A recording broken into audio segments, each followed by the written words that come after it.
Ayan, meron na naman tayong free membership gifting and revenue. I-click lang yung $sign. Ayan, membership gifting. Kasi may nakalagay dyan, gift free of charge. Kailangan may nakalagay na gift free. Kasi kapag walang nakalagay na gift free, wala kayo guys. So, i-click na natin guys.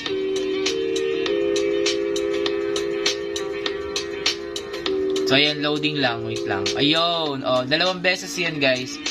Click pa natin ng isa. Para 10. Anong membership ang nakuha?